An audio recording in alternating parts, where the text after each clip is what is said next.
हरियाणा में मतदान की तारीख ने बीजेपी की चिंता बढ़ा दी है। दरअसल हरियाणा में आगामी 1 अक्टूबर को चुनाव होने हैं, जिसमें मतदान की तारीख के आगे और पीछे कई छुट्टियां पड़ती हुई दिखाई दे रही हैं। ऐसे में एक साथ कई छुट्टी होने की वजह से लोग बाहर घूमने जा सकते हैं, जिसका सीधा असर मतदान प्रतिशत पर पड़ सकता है।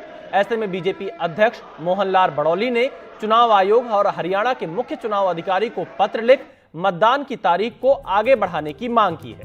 वहीं कांग्रेस सांसद दीपेंद्र हुड्डा ने इसे बचकानी दलील की बताते हुए निंदा की है।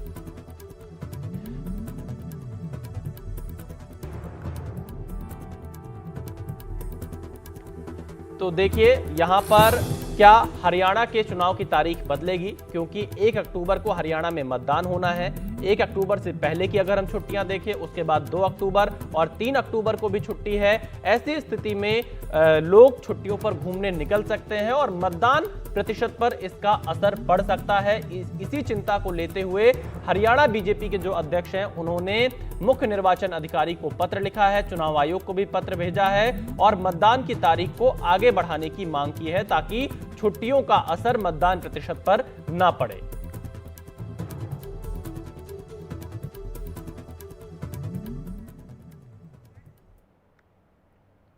हरियाणा विधानसभा चुनाव 2024 में 1 अक्टूबर को मतदान और 4 अक्टूबर को मतगणना होगी। लगातार तीसरी बार हरियाणा की सत्ता पर काबिज होने के लिए बीजेपी हर संभव प्रयास कर रही है। इसी कड़ी में बीजेपी आज से महाजनसंपर्क अभियान की शुरुआत कर रही है। इस अभियान के तहत बीजेपी हरियाणा में लगभग 20,000 बूथों पर एक साथ चुनाव कार्यालय का उद्घाटन करेगी।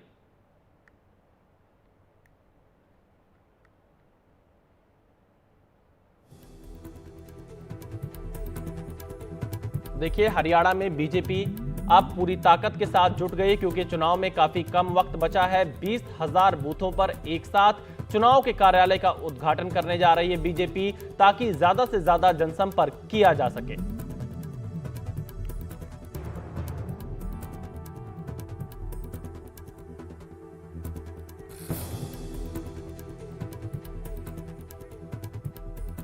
जम्मू कश्मीर विधानसभा चुनाव की सरगर्मियों के बीच पीपल्स डेमोक्रेटिक पार्टी यानी महबूबा मुफ्ती की पार्टी पीडीपी ने कल एक बड़ा सियासी दांव चला है।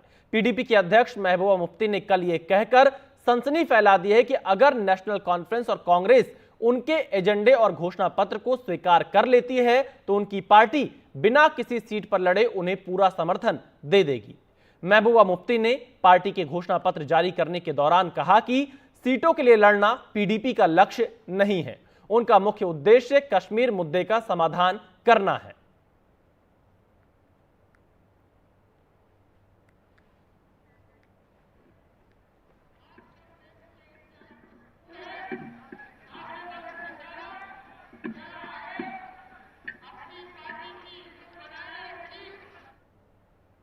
भारतीय जनता पार्टी की केंद्रीय चुनाव समिति की आज एक महत्वपूर्ण बैठक होने वाली है। इस बैठक में जम्मू कश्मीर और हरियाणा के आगामी विधानसभा चुनावों के लिए उम्मीदवारों के नाम पर मंथन किया जाएगा।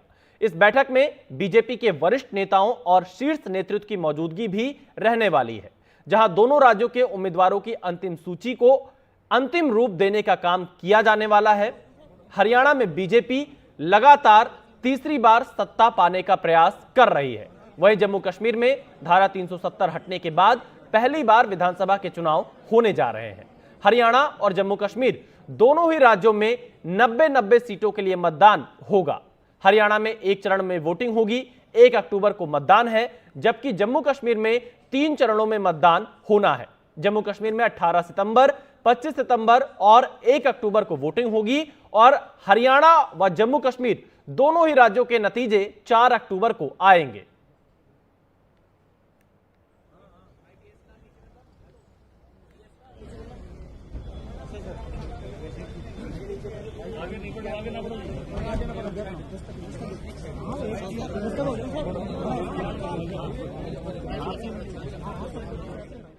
इसी खबर पर और ज्यादा जानकारी देने के लिए हमारे संवाददाता अखिलेश शर्मा दिल्ली से हमारे साथ जुड़ चुके हैं। अखिलेश, आज केंद्रीय चुनाव समिति की बैठक होगी, कितने उम्मीदवारों के नाम आज फाइनल कर लिए जाएंगे हरियाणा और जम्मू कश्मीर से? देखिए, बताया गया कि अधिकांश नाम जो फाइनल कर लिए जाएंगे। हालांकि नामों की घोषणा आज होने की संभावना कम है।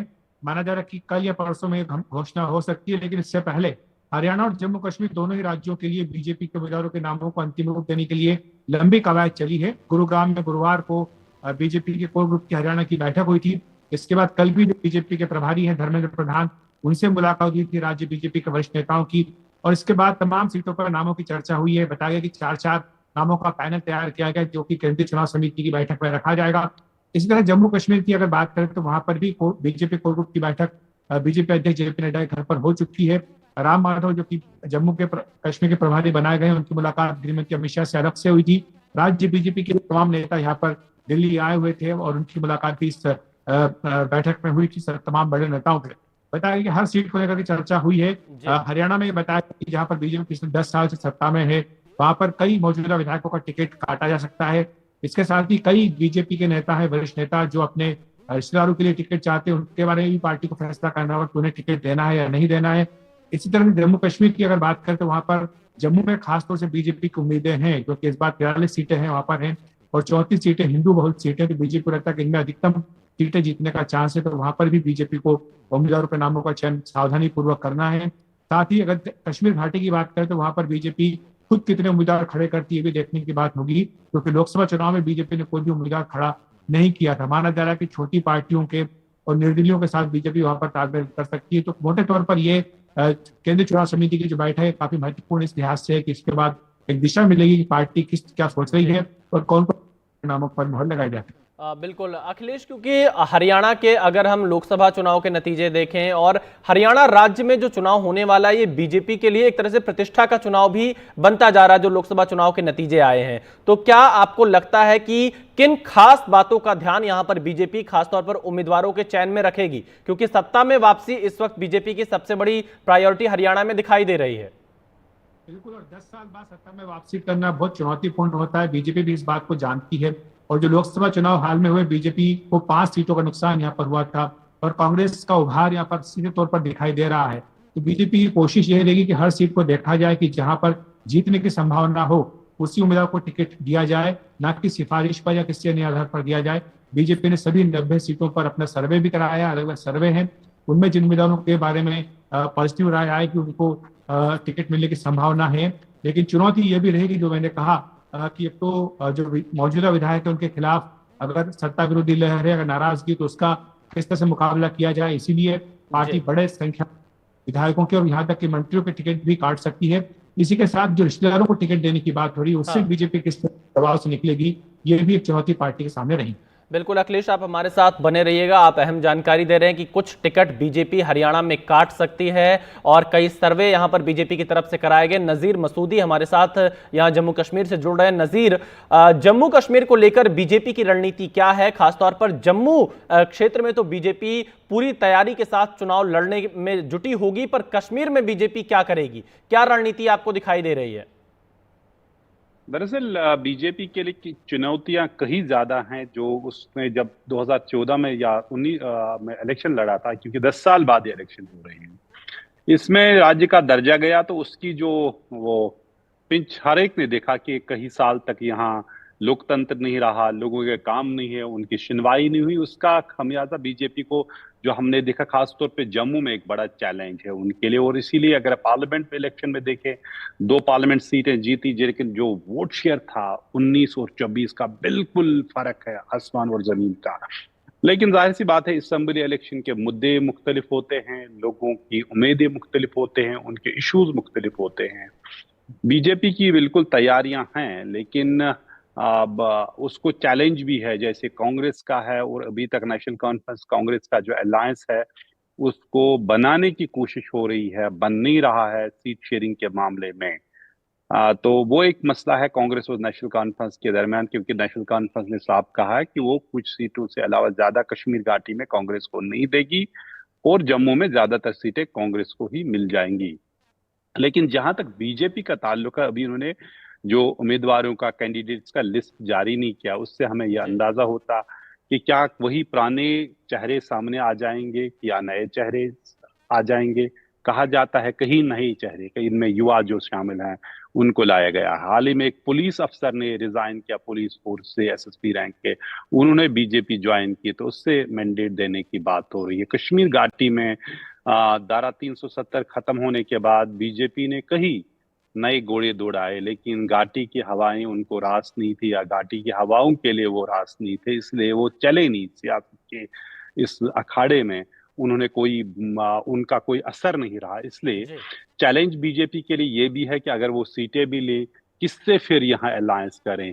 पीडीपी और नेशनल कॉन्फ्रेंस के लिए बिल्कुल उन्हें अपने लिए अनटचेबल बनाया, जिस तरह पूरे मुल्क में ये बताया न सिर्फ 370 कश्मीर और मुल्क के लिए खतरा था, बल्कि जो परिवारवाद की दो पार्टियां मुफ्ती और अब्दुल्लाज थी, उन्होंने करप्शन कैसे किया, सब कुछ खराबी की। तो इसलिए वो दरवाजा भी बंद करीब करीब। तो चैलेंजेस उसके लिए कि इस वक्त यह है कि बीजेपी अपना लिस्ट कब जारी करेगी, और कांग्रेस नेशनल कॉन्फ्रेंस। आज केंद्रीय चुनाव समिति की बीजेपी की दिल्ली में बैठक हो रही है। अखिलेश भी हमारे साथ जुड़े हुए हैं। अखिलेश, क्योंकि हरियाणा में तो आपने विस्तार से बताया, पर जम्मू कश्मीर की अगर हम बात करें, जिसका जिक्र आप कर रहे थे, जम्मू कश्मीर में बीजेपी क्या उम्मीदवार खड़े करेगी, या फिर वहां पर अन्य जो छोटे दल वहां के हैं उन्हीं के सहारे मैदान में जाना चाहेगी? देखिए, बीजेपी के लिए ये जरूर एक बड़ा प्रश्न भी रहेगा, क्योंकि 47 सीटें हैं कश्मीर घाटी में, और बीजेपी ने जिस तरह से लोकसभा चुनाव में कोई उम्मीदवार वहां पर नहीं उतारा था, ये एक बड़ा हैरान करने वाला कदम था कि जिस जम्मू कश्मीर के लिए बीजेपी ने अनुच्छेद 370 खत्म करने जैसा कदम उठाया, जिसको अपनी बड़ी उपलब्धि बता रही है, वहां पर आखिर उसी कश्मीर घाटी में बीजेपी ने क्यों उम्मीदवार नहीं उतारा? तो सबकी नजर इसी बात पर है। लेकिन जिस तरह से राम माधव को जिम्मेदारी दी गई है, श्रीनगर वो गए भी थे, और कश्मीर पूरे एक तरह से कश्मीर घाटी की जिम्मेदारी राम माधव के कंधे पर है, तो वहां पर उन्होंने तमाम सुरक्षा अधिकारियों से बातचीत की है। सबसे बड़ी चुनौती बीजेपी के सामने यह रहेगी कि अगर कोई उम्मीदवार उतारती भी है, या मान लीजिए निर्दलीयों को या छोटी पार्टी के उम्मीदवारों को समर्थन देते भी है, तो उनकी सुरक्षा कैसे सुनिश्चित की जाएगी? क्योंकि जम्मू कश्मीर में सभी उम्मीदवारों की सुरक्षा सुनिश्चित करना यह भी एक प्रशासन के लिए बहुत बड़ी चुनौती है, और ऐसे में यह भी एक बड़ा मसला है जिसका हल ढूंढना जरूरी है। दूसरी बात यह है कि मोटे तौर पर बीजेपी के लिए वहां पर जो स्पेस है, क्या स्पेस बीजेपी अपने लिए निकाल पाएगी या नहीं निकाल पाएगी? जैसे कि नजीर कह रहे हैं कि कई घोड़े दौड़ाए गए, लेकिन घोड़े जो है वो रेस में आगे नहीं निकल पाए। तो ऐसे में अब किन घोड़ों पर दांव बीजेपी लगाएगी, ये देखने की बात होगी। लेकिन हाँ, बड़ी पार्टियों का जहां तक प्रश्न, चाहे नेशनल कॉन्फ्रेंस हो, चाहे कांग्रेस या पीडीपी, इनके साथ तो बीजेपी जाहिर सी बात है कि नहीं जा सकती। तो ऐसे में विकल्प यही बचता है कि छोटी पार्टियां जिनको की कहा भी जाता है कि बीजेपी का समर्थन रहा है, तो ऐसे में क्या उनको आकर के बीजेपी सीधे तौर पर गठबंधन करेगी या नहीं करेगी, ये देखने की बात है। देखिए, अखिलेश ने बहुत विस्तार से बताया। नजीर, मैं आपसे भी जानना चाहता हूं, अगर हम जम्मू क्षेत्र की बात करें तो जम्मू में बीजेपी क्या रणनीति अपना रही है? क्या जम्मू में बीजेपी को उम्मीद है कि इस बार उसका प्रदर्शन पहले की अपेक्षा बेहतर हो सकता है? देखिए, बीजेपी के लिए जम्मू में जिस तरह हार्डकोर नेशनलिज्म 370 पे हो या स्टेट हुड पे जो भी था, उस तरह का वो असर वहां जम्मू में नहीं है। कुछ भी बताएं, दरअसल जो अखिलेश जी अभी बता रहे थे राम माधव की यहाँ उसको प्रभारी बनाना, दरअसल जो एक हार्ड लाइनर पोस्चरिंग थी उसमें, क्योंकि राम माधव का एक नॉन स्टेप अप्रोच है, एक तरफ उसका कई कॉन्टैक्ट है सभी पार्टियों में, एक नॉन स्टेप अप्रोच भी है, किस तरह नॉन स्टेप अप्रोच के तहत मसलों को या मुद्दे जो हैं उनको पेश किया जाए। तो कुल मिला के जब यहाँ है तो स्टेटहुड की बात बीजेपी को करनी पड़ेगी, लोगों को अधिकार की बात बीजेपी को करनी पड़ेगी। तो एक इस इलेक्शन में बीजेपी को चैलेंजेस हैं, जैसे पार्लियामेंट इलेक्शन के दौरान और उसके बाद भी जब यहाँ प्रधानमंत्री आए, उन्होंने दो चीजों का वादा किया। एक कहा था इलेक्शन हो जाएंगे, दूसरा हो जाए स्टेट हो जाएंगे, हुड कायम होगा। लेकिन आपको मैं बताऊं, कश्मीर में अगर बिल्कुल खामोशी थी पिछले 5 साल से, जम्मू में हर हफ्ते हर महीने प्रदर्शन हो रही थे, चाहे वो रिक्रूटमेंट की बात हो, स्कैम्स की बात हो, बिजली की बात हो, कई चीजें। तो बहुत सारे मुद्दे हैं नजीर, बहुत सारे मुद्दे हैं जो चुनाव में देखने को मिलेंगे। फिलहाल अखिलेश और नजीर, आपका बहुत शुक्रिया, आप हमारे साथ जुड़े इस जानकारी को देने के लिए।